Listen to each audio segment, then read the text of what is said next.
This year, we join all centers for spiritual living, spiritual communities across the whole planet and intend to see life with perfect 2020 vision. Our monthly theme, Mindfulness for Mavericks.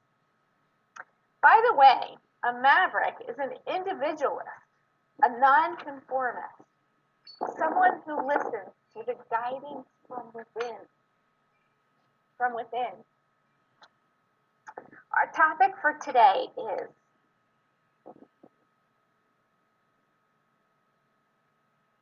Just Breathe in the Ernest Holmes Papers. Ideas of Power, page 330. Holmes writes, the universe is self-existent, and God comes new and fresh in the perennial springtime of every moment, burst forth from the timeless infinite into the present incident, carrying with the wonder, the majesty, and the might, the warmth and color of eternal itself. Such is the nature of our being. Every day is a new beginning. Every day is the world made anew. Buddhist monk Thich Nhat Hanh once said, to meditate with mindful breathing is to bring body and mind back to the present moment so that you do not miss your appointment with life.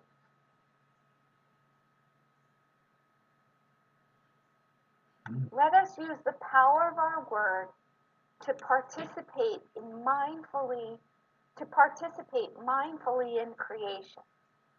Say with me, I breathe mindfully that I may intend, speak, and act as a spiritual maverick, doing what is mine to do in manifesting a world that works for everyone.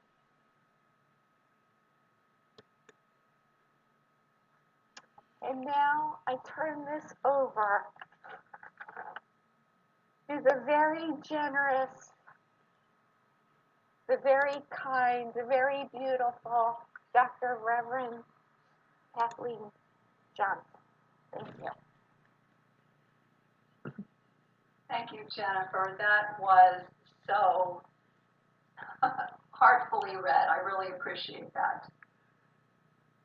So let's not miss our appointment with life today. Let's breathe. Let's breathe together just to start this whole message off that I'm about ready to offer you. Let's breathe.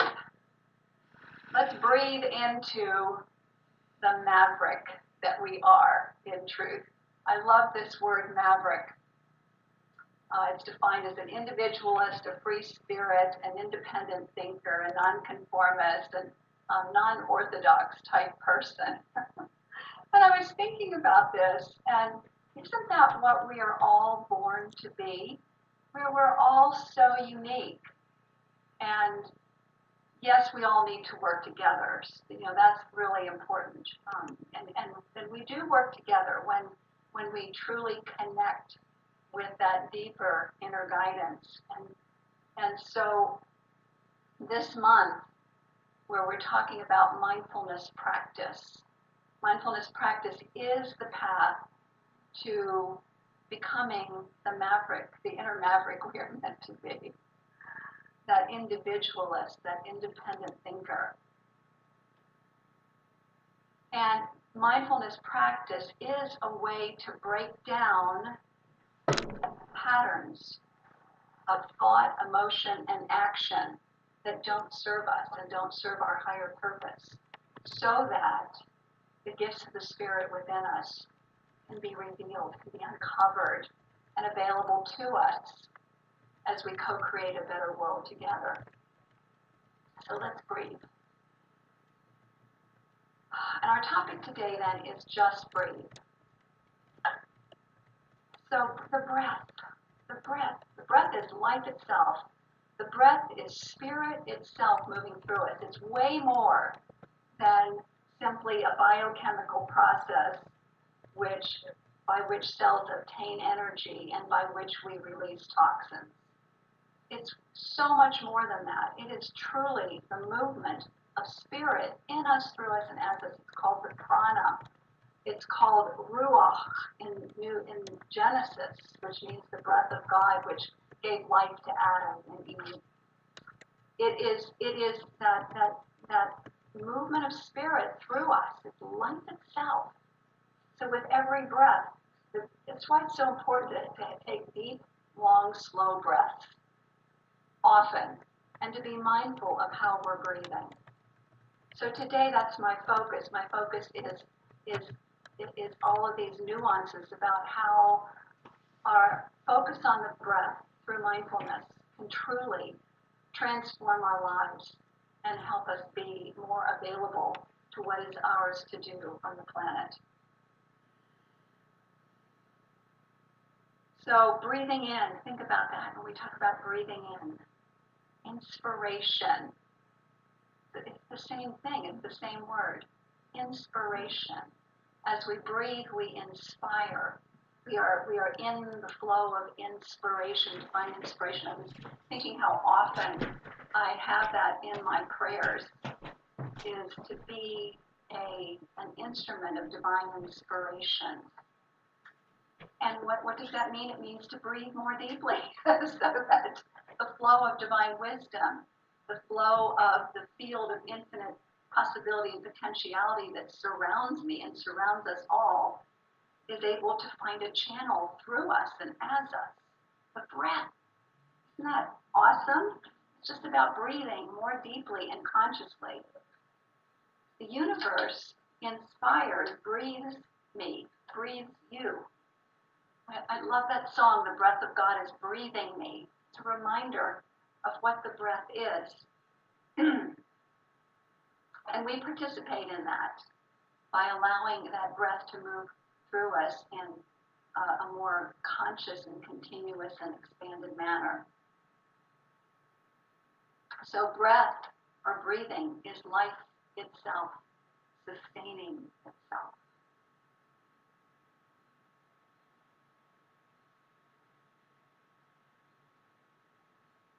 So therefore breathing supports us, breathing mindfully supports us in living more fully as the God-intended person we are meant to be. Breathing also has a lot to do, it actually, if we are mindful, and we begin to see the nuances in our breath, we begin to realize when our breathing is out of balance, when it's too shallow, or when we're breathing rapidly. And then we can become detectives and use it as an early warning sign that we're headed in the wrong direction. And quite often, and it really is how we are perceiving something. What are the thoughts, or what are we believing about what is going on? So again, shallow breathing, rapid breathing are signs of things like tension, anxiety, fear, worry, and stress, and trauma. It is a sign to take action and just breathe. Slow, long, deep breathing. I've heard it once said that you can remember what the kind of breath that you want by the acronym LSD. Interesting, huh? Long, slow, and deep breathing. That's the remedy. It calms the body, releases toxins, restores clear-mindedness so we can shift our minds into a higher thought. You know, when we're caught up in that stress response, it's often hard to think clearly, to even find a better feeling thought. So the breath allows us to access that. So what we are witnessing on the media, all around us, on our planet at this time, and in our country, is a consciousness, a human consciousness, a belief structure that is out of balance with what is true about life. Breathing allows us to know when we are out of the balance. Think about the key phrase that's being used right now. And this is one that is, I know, going down in American history. What is the key phrase we're hearing? I can't breathe. I can't breathe was George Floyd's final words. I can't breathe, I know, were the thoughts that go through those who are suffering from COVID-19. I can't breathe are the chants that I have heard from the protesters. Those who are bringing forth the importance of us taking a stand and moving into action and keeping in the forefront our awareness of the image of George Floyd as truly a symbol for a whole entire group of people who feel at times like they can't breathe because of the oppression that continues in this day and age. I can't breathe. A symbol of police brutality and laws that lead to mass incarceration of people of color due to racism, white supremacy. I can't breathe, a symbol of pandemic disease. All of these rooted in the belief in separation, a belief that somehow we are separate from God, separate from our good, that the other person is going to take it from us or deprive us from it, when there is more than enough to go around for everyone on this planet if we just simply share. I can't breathe. So let's respond to that with a higher idea that yes, together we can breathe and we must breathe.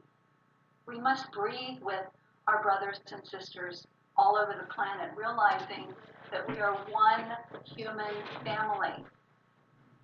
We are one human family. We are of the same source. And yes, we're all unique. We're all meant to be mavericks. We're all meant to be these individualizations, unique individualizations of the one. And we're all designed to look a little different from each other. That is the beauty of life. That is the beauty of life. That's the richness of life. So in truth, there is no other. There is no other. We are one. We are one, and yet we are varied and unique. So the importance of the breath. The importance of the breath is a remembrance that this is spirit itself, life itself, moving in us, through us, and as us, that we have to offer to each other. And that is really front and center, isn't it, in human consciousness right now, the breath, the importance of waking up and breathing together. And I'm also reminded of when you're on the plane and they tell you to put the mask on yourself first and then put it on your loved ones. We must care for ourselves first and foremost if we are to be of service to others. So we must put the mask of breath on ourselves. We must take time each day to breathe, and also through our meditation practices, but also to be conscious of our breath throughout the day so we can shift it and keep ourselves in a high state of well-being and peace and clarity of mind so that we are available in any moment for whatever is happening. We are here then to breathe more deeply this amazing gift of life in order to share it with others. I think it's probably no secret for those of you who have known me that I'm an emotional empath. And, it has its strengths in that I am able to have compassion and feel very deeply with others. And that's also the downside, I guess if you could call it a downside, is that because I feel so deeply, I find myself suffering along with others. And most recently, I think I've shared this once before, it was a continuous sore throat. Well, that's gone away. But now, just recently this week, I felt a tightness in my heart chakra in the center and in my throat. And I was reminded, I turned to the breath. I used the breath to breathe and get myself back centered. But I came to realize that, isn't it interesting, in this time when the mantra of those who are calling for our support is, I can't breathe, that's where I'm experiencing this physical sense or feeling. It's feeling like a shortness of the breath. And don't worry, for those of you who said, well, maybe you need to go see the doctor. I actually did it this week. I went to the doctor, had an electrocardiogram, and all my vital signs, everything's fine. It's what's going on with me is what's going on with many of us who feel very deeply, no matter what our skin color is, about what's going on in the planet. And it is a call to action. It is truly a call to action. Thich Nhat Hanh wrote, feelings come and go like clouds in the windy sky. Conscious breathing is my anchor. The call to breathe. We are being called to breathe in order to be of highest service. So I breathe. So what if we could take time throughout the day to notice our breathing? You know, our Buddhist brothers and sisters often have a signal that goes off once an hour or once every 20 minutes or whatever, to remind themselves to breathe, to stop in the moment and breathe. So I was actually reading something the other day that you can't breathe and smile at the same time. Just try it for a moment. Ha! I made you smile and I made you breathe. A little bit of levity here. So now that I have your attention again, I'd like us to practice Thich Nhat Hanh's mindful breathing meditation that I think is just so beautiful. I use this often. It's a good way, it doesn't matter where you are, you can remind yourself. And it goes like this. Breathing in, I calm my body. So just breathe in and say this after me. Breathing in, I calm my body. Breathing in, I calm my body. Breathing out, I smile. Breathing out. Dwelling in the present moment on the next inhale. On the exhale, I know this is a wonderful moment. Isn't that beautiful? That simple meditation is a remedy for any momentary out of balance sense of what's going on with the breath. It brings us back to the present moment so that we can keep our appointment with life. So mindfulness then is, particularly today we're talking about with a focus on the breath, is a moment by moment spiritual practice. I'm calling us into actually putting this into practice. It's designed to help us keep our appointment with life. Isn't that beautiful? If we can just remember that, keep our appointment with life. If we remember to just breathe, we can accomplish seemingly impossible things. Why? Because the breath anchors us in the power, the strength, the wisdom, the beauty, the grace, the love, the magnificence of God. Everything that we could ever need to accomplish whatever we are called to accomplish. So we breathe. We breathe and we listen to the guidance that is within us. And we speak up, and we stand up, and we support ourselves, our brothers and sisters of color, and also in honor of Pride Month, our brothers and sisters in the LGBTQ community. So let's turn within in prayer. So I just celebrate this moment of awakening to the power of the breath, the power of spirit moving through us. I know that today, as individualizations of the one life, we are more available than ever to the divine magnificence that lies within us, that is ready to spring forth into action. As we breathe deeply, we are guided, we are directed, we are shown what is ours to do, what is ours to be in this day and in this age and in this time and in this moment. I know that there is a great change going on the planet, and it begins right here within me, within each one of us, as we wake up to who we are in truth, whose we are in truth, and to the awareness that we are all brothers and sisters in and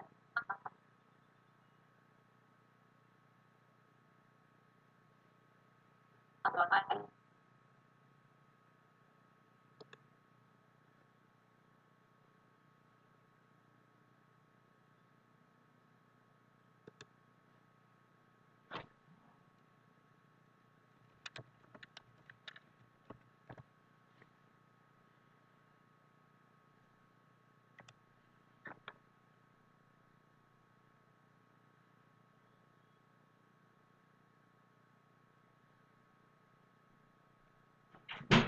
Anything? No, she's frozen. We don't have anything in there. Do you actually see her? I see her frozen. Okay, so I'm gonna bring her into here. Switch to the other camera. No. The whole entire thing is blank. Our entire computer is blank. It has no signal. Okay, bring her in here.